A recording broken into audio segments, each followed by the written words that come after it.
age 13. Abdullah, age 13. Ibrahim Abdullah, age 13. Ibrahim Abdullah, age 13. Jawaz Miriam Hussein, age 2. Salma Abdullah, age 4. Muhammad, age 9. Said, age 16. Raymond, age 17. Sahal, age 7. Tanya Kai, age 16. And you will end up in them. You're going to end up over in that position in one way or the other. So you can go over there of your own free will, or you can make it more difficult. I'll just talk a little bit about the things in the news just this last week. It's pretty amazing. And by talking about the deaths of an American hostage, Warren Weinstein, and an Italian aid worker. I don't want to say that their lives mean more than the names that we read at the base at all, but I think that what's happened with this is it's a moment that we should use, and it opens up to talk about things with our friends and neighbors. It was an amazing thing to have the President of the United States apologize for anything. First time in my lifetime. Apologized for the deaths of Dr. Weinstein and this Italian fellow. But not the other 2 Americans. No, not for any of the thousands. And what he said was, in his defense, he said this happened in the fog of war. You know, what the hell? What is the global hawk for, if not to cut through the fog of war? And also, this is another lie too, because we know what the fog of war means, and even if you haven't been in combat, I can just visualize and understand. There's lots of things going on the ground, lots of people shooting. There's actual dust and smoke in the air. People are shouting. You don't know where the shots are coming from, and it's just this crazy chaos. But that's not what happened. This was a signature strike. This did not happen in combat. There was nobody shooting back. This was not war at all. The head of the U.S. Air Force Combat Command last year said that the drones have proven useless in combat. And he would, a man named Michael Hostage, who I think he's been replaced, but he was the head of the U.S. Combat Command. But he said that he would never use a drone in a contested situation, but they're good for these assassinations. Well, if it's not a contested situation, we have no business having weapons at all, and it is not war. What happened here was, it was a drive-by shooting. There was no fog of war. This was people watching things on a screen. Nobody's shooting back. There's no chaos. They're watching a static situation for days or weeks before they decide now's the time to shoot. And then they say they find out, and they didn't know it then. A man named, another American was killed in that attack, named Adam Gadon, who was an American citizen who was raised Christian but became Muslim, and he's been working in the propaganda wing of Al-Qaeda. And they're like, as though it kind of balances out, makes it better. We killed a bad guy. But they didn't know that he was there. At least they say they do. Yeah, and in any case, he's not anybody who's been indicted or charged with a crime. He's never been convicted. There's no veneer of legality here. This is gangland shooting. It's a drive-by shooting, and when you do things like that, unintended. There's always unintended deaths. But even the intended deaths are not. We should take no comfort that Adam Gadon was killed on that day too. That does not balance anything out. Sunday's paper, really interesting. I think a lot of people in this room have a lot of credit for this. how the tone has changed about drone reporting. Deep support in Washington for CIA's drone program, but it says screenings create veneer of congressional review. I'm talking about hauling in these Congress people once a week to watch people getting blown up. And it's all very sanitized. And it's very, they're seeing what they're supposed to see. And they come back and report that they're on board. The people who wrote this, though, they noted that the targeting of the drones targeting is being done by the same people who ran the rendition and torture situation. And Dianne Feinstein has always said that, has been saying since January, I was lied to by the CIA about the torture rendition. Somebody asked her, well, why do you believe these same people when they brief you on the drone killings? She's still insisting that the number of unintended deaths are measured in the single digit per year. Today? I don't think she's taken that back. We need to go visit her again. But she said, why do you believe them about drones and you don't believe them about torture? And all she would say is, that's a very good question. Next question. Maybe she'll think about it. But I think I did a little bit of research about the detention program. And this is not news to some of you. About 18 men were incarcerated at one time or another at the U.S. prison at Guantanamo. And these 800 were the worst of the worst, in Donald Rumsfeld's words. They were culled out of the thousands that were in Bagram and other the black sites. The people that they found who were the most dangerous, the ones that had to be chained to the floor because they would chew through the. I think Ronald Rumsfeld said this, that if they had a chance, they would chew through the cables and the fuel pipes of the C-130 and bring it down. And if they were so 800 men out of thousands, only 122 remain. All the others were found, even with military tribunals. Everything stacked against them. Evidence used, obtained through torture being allowed. Secret evidence that the defendants and their lawyers aren't able to see. They still released all but 122 because they found nothing on them. Of the 122 who remain, 36 have been cleared for release. Another 34 have not been cleared for release. But the government admits they have no evidence against these 34 men, but they're just afraid, after all the abuse that they've suffered, that these 34 men would be particularly a danger to the United States if we ever let them go. That leaves 32 people. So out of the thousands and thousands, even with all the cards stacked against these defendants, they end up being 32 people. And how many of those 32 have got to be innocent too? So, in any case, none of them have been tried, so by our own legal standards, they're all innocent. Every one of them is innocent. These same people now, these exact same people, not just the same agency, but the same agents who were deciding who needed to be detained, are now deciding who's going to die. And Dianne Feinstein believes, believes these people. So yeah, we're the mask is coming off the drone program, and it's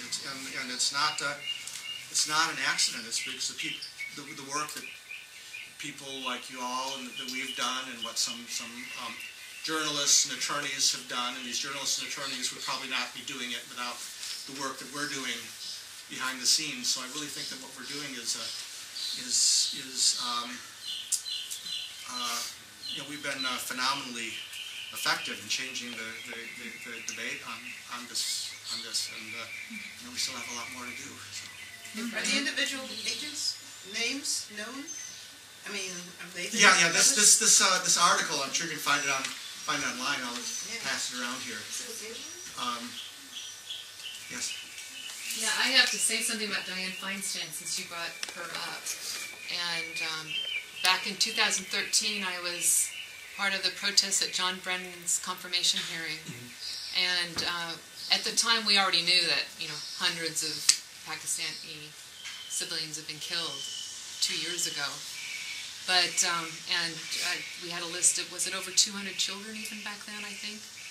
Almost 200. But, so Dianne Feinstein gave the opening speech at John Brennan's confirmation hearing, and I was part of the group that was going to be disrupting the hearing to protest him being head of the CIA because of his ties with torture and all that. And in Dianne Feinstein's opening speech, she said, and we know we've done really thorough, I can't remember exact words, but the message was, we've done really thorough oversight on the CIA, and we can say that there's only been there's only been single-digit deaths per year since the drone program started. And we have already almost 200 children that have been killed in Pakistan in less than 10 years. So, I wanted to stand up right then and there because I knew that wasn't factual. But I controlled myself because I was there for John Brennan. Yeah. But the interesting thing, and that's why I'm adding this addendum, is we went to her office, 4 of us, the next day to speak to one of her aides. And this was an aide that works on the Intelligence Committee, because she's the head of the Intelligence Committee, or she was then. And her aide, I didn't realize when he spoke to us what his words were saying, but when we said, we have the list of almost 200 children that have been killed, why did Dianne Feinstein say that? And his response was, oh, we know it's much more than that, much more than single digits. One of her top aides in the Intelligence Committee. So, I just want to clarify, because you're saying, well, she still wants to believe what the people are saying. What I'm taking from that is she knows what the truth is. But as one of the top senators in our Congress, she's not being honest with the American public, and that's what's really important. So, I want to speak just briefly about Brennan's confirmation hearings. I was in prison when all that was going on in Yankton, South Dakota, and I was getting the New York Times sent to me in the prison, and it was a great luxury. Great part of the day was mail call to get all letters from all you good people, but also to get the Times. And it was kind of dispiriting because there was pages and pages of articles and commentary on John Brennan while the confirmation hearing was going on. None of the text mentioned torture. But Witness Against Torture was doing their fast in Washington when that was going on. And some of the people went to the White House wearing their orange jumpsuits and black hoods and stood in front of the White House with signs and banners connecting John Brennan to torture and to Guantanamo. And that photograph was the only place where Brennan was connected to torture. And it was only because people did a dramatic scene. They made a nice photograph that the editors of the Times didn't think they could leave out. I really believe that made a huge difference. I mean, this is the thing about direct action, is that this is the way that we can make an impact. As the press is more and more corporatized, I really think it's the last. Really, it's the last. After Citizens United, it's the last chance that we have. We can't afford FaceTime with Congress people. We have to act up. We have to do things like we did today. This is the only, more and more, this is the only kind of expression of democracy that makes any kind of sense for the likes of us. So I think that now Brennan is looked at very, very differently, and the discussion, because of that photograph being placed, well in the New York Times, and it's all because people were acting up, not because somebody followed all the procedure. You're right. People writing to their congressman, millions of people could have called. Were Congress people saying, "Don't vote for John Brennan," don't confirm John Brennan, and it wouldn't have made a blip. But direct action is what we can do to make the world a better place. I have one thing to say, that the Citizens United versus the FEC basically said corporations are persons, but although that was in the works for a long time before that. But a follow-up, it's been called Citizens United 2, for anybody who doesn't know, is McCutcheon versus the FEC, and that is giving wealthy people the right to unlimited campaign contributions. So not only are corporations persons, money is speech, according to the Supreme Court.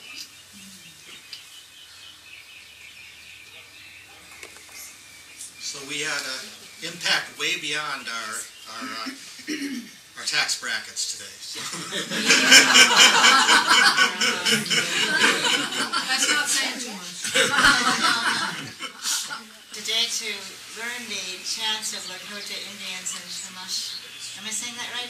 Chumash Indians through Mahi and Morrow. So thank you very, very much for that. Thank you for the opportunity to be with you. I think Brian and I are especially fortunate that we get opportunities to move between some of the various affinity groups geographically in the United States that are linked in a pretty strong resolve to resist drone warfare. And I think this might be a time when we can start to think hard about the meaning of terrorism. I was surprised and gratified to hear Noam Chomsky speaking to a group of students in Munich conclude his list of the kind of 4 worst things going on. He named number 1 the environmental catastrophe. And then as number 2, he talked about the trade agreements that are being formed. And then he talked about a neoliberal assault on people as increasingly all around the world, austerity measures more or less are forcing people to survive on less and less income and with less and less democratic representation. And then he talked about drones. And he said that the drone usage, the drone warfare and surveillance is certainly an example of international terrorism. And if this was being waged on the United States, people in the United States might try to drop a nuclear bomb on the people that were doing this. But I have been thinking a lot about how vulnerable people in the United States, I think, will be again to media representations of a terrifying force that the United States has to do something about, and this is ISIS or IS. And people see the footage of the beheadings and are, I think, very, very vulnerable to thinking, well, something's got to be done about that. Well, there's no doubt that the beheadings are vicious and cruel. There's no doubt that there's great terror and loss and bereavement inflicted. But I think we have to acknowledge also that every single one of those children whose names we read, whose little tiny memorials on the banners we held, were children who perhaps didn't even die as quick a death as happens when somebody beheads another person. Maybe they were buried under rubble, and maybe they bled to death, and maybe their bones were broken, and maybe their organs were ripped apart. And when I think about, well, who would be joining IS? I certainly don't know, but I do know that every single one of the children, the 500,000 children under age 5 who starved to death or died under economic sanctions because the little juices of their body ran out while they were starving, and maybe they then got another childhood disease and they couldn't possibly survive. Each one of them had a father, and maybe a brother, and maybe an uncle. And maybe those people were simmering with rage over the deaths, the brutal deaths of the children in their country.